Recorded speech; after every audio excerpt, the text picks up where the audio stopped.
ओम गण गणपते नमः। आज आप सुनते हैं वाल्मीकि रामायण बालकांड का 30वां सर्ग।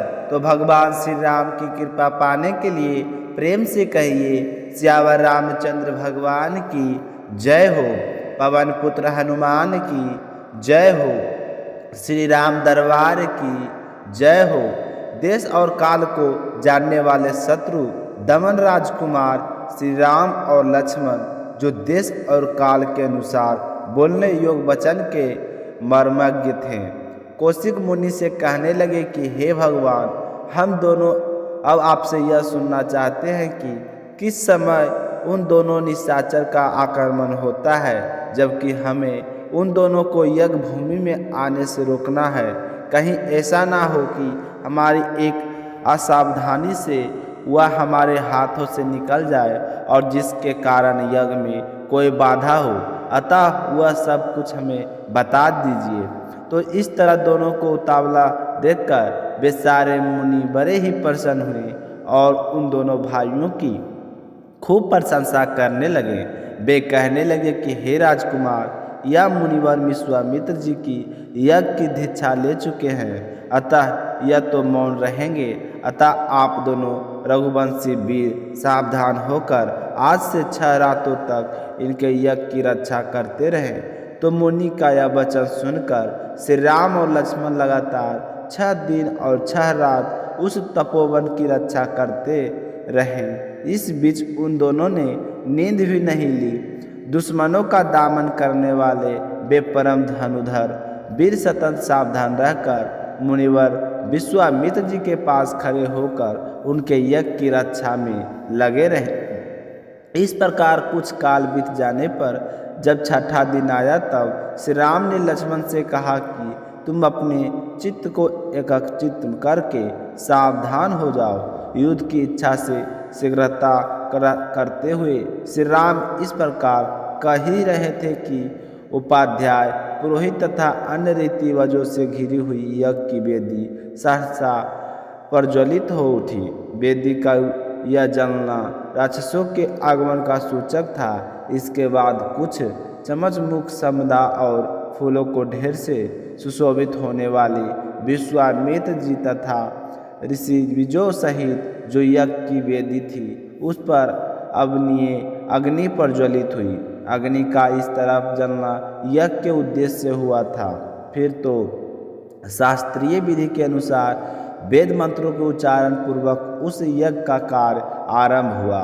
इसी समय आकाश में बहुत जोर का शब्द हुआ, जो बड़ा ही भयानक था। जैसे वर्षा काल में मेघों की घटा सारे आकाश में को घेर कर छाई हुई दिखाई देती है, उसी प्रकार मारीच और सुबाह नामक राक्षस सब ओर अपनी माया फैलाते हुए यज्ञ मंडप की ओर दौड़े आ रहे थे।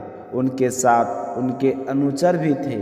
उन भयानक राक्षसों ने वहां आकर रक्त की धाराएं बरसाना प्रारंभ कर दी। रक्त की इस प्रवाह से यज्ञ वेदी के आसपास की भग को भीगी हुई देख श्री रामचंद्र जी सहसा दौड़ पड़े और इधर उधर दृष्टि डालने पर उन्होंने उन राक्षसों को आकाश में देखा। मारीच और सुबह को सहसा आते देखकर कमल नयन श्री राम ने लक्ष्मण की ओर देखकर कहा कि हे लक्ष्मण, वह देखो, मांस भक्षण करने वाले दुराचारी राक्षस आ पहुँचे हैं। मैं मानव स्तर से इन सबको उसी प्रकार मार डालूंगा जैसे वायु के वेग से बादल छिन्न भिन्न हो जाया करते हैं। मेरे इस वचन में तनिक भी संदेह नहीं है। ऐसे कायरों को मैं मारना नहीं चाहता। ऐसा कहकर वैशाली श्री राम ने अपने धनुष पर परम उद्धार मानव अस्त्र का संधान किया। वह अस्त्र अत्यंत यशस्वी तथा श्री राम ने बड़े रोष को भरकर मारीच की छाती में उस बाण का प्रहार किया। उस उत्तम मानव अस्त्र का गहरा आघात लगने से मारीच पूरे तरीके से योजन की पूरी समुद्र के अंदर जा गिरा। सितेश नामक मानव अस्त्र से प्रेरित हो मारीच अचेत सा होकर चक्कर काटता हुआ दूर चला जा रहा था।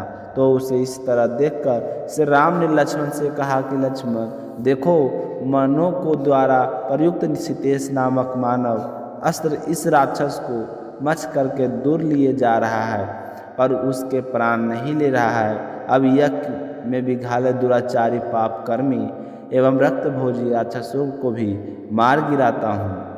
यह कहकर भगवान श्री राम ने अपने हाथों की फुर्ती दिखाते हुए जल्दी से महान अन्याय अस्त्र का साधन करके उस सुबाहु की छाती पर चलाया और उसकी चोट लगते ही वह मरकर पृथ्वी पर गिर पड़ा।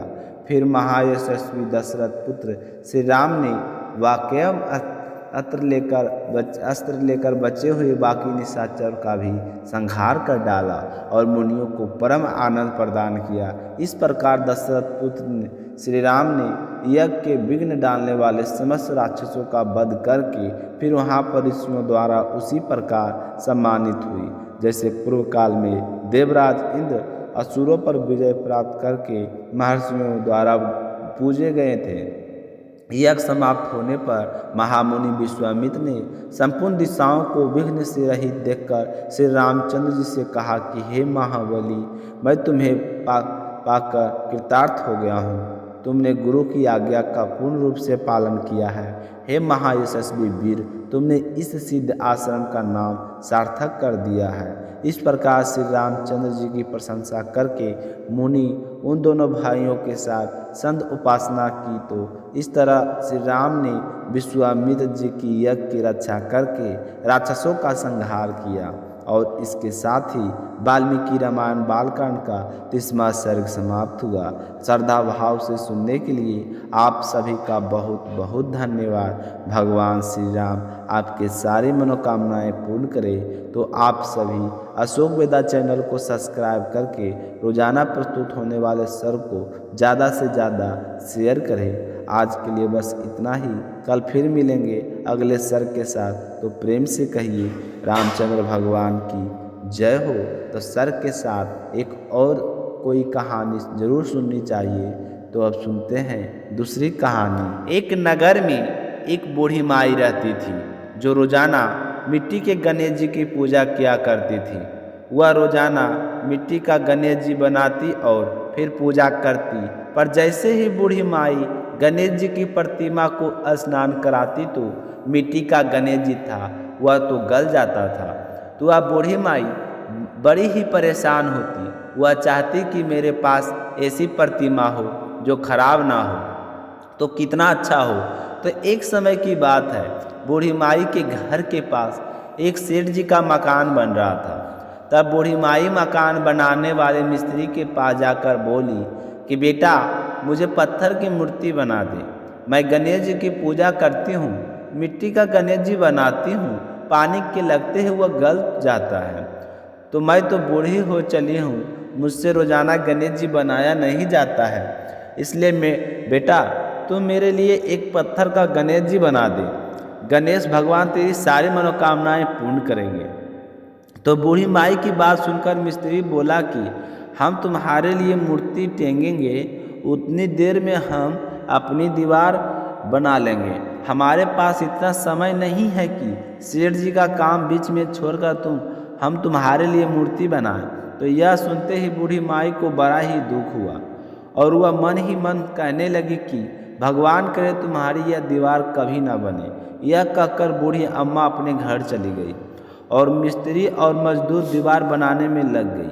अब दीवार जैसे ही बनाए तो वह टेढ़ी हो जाए, तो दीवार को तोड़े फिर से बनाए पर सीधी दीवार ना हो बने। इस तरह पूरा दिन एक ही दीवार को तोड़ते बनाते हुए बीत गया।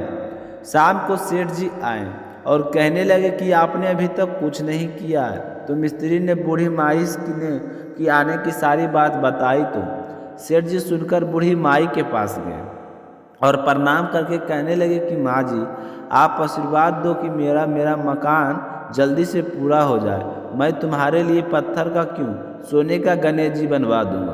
तो यह सुनकर बूढ़ी माई बहुत ही प्रसन्न हुई और उसने सेठ जी को आशीर्वाद दिया कि बेटा बिना कोई विघ्न जल्दी से पूरा हो जाएगा। तो सेठ जी ने आकर देखा कि टेढ़ी दीवार थी वह बिल्कुल सीधी हो गई थी। तो यह गणेश जी का चमत्कार देखकर मिस्त्री और मजदूर सेठ जी के सारे गणेश जी की जयकार करने लगे। और सेठ जी ने जैसा कहा था वैसा ही किया। सोने का गणेश जी बनवाकर बूढ़ी माई को लाकर दे दिया। तो यह देखकर बूढ़ी अम्मा बहुत ही प्रसन्न हुई और सेठ जी को ढेर दुआएं देने लगी। उसी दिन से सेठ जी भी गणेश जी का पक्का भक्त बन गए और रोजाना सबसे पहले उठकर स्नान करता, फिर गणेश जी की पूजा करके ही अन्य कोई काम करता था। तो गणेश जी के आशीर्वाद से सेठ जी दिन चुगनी रात चौगनी तरक्की करने लगा। बोलिए गणेश जी महाराज की जय हो।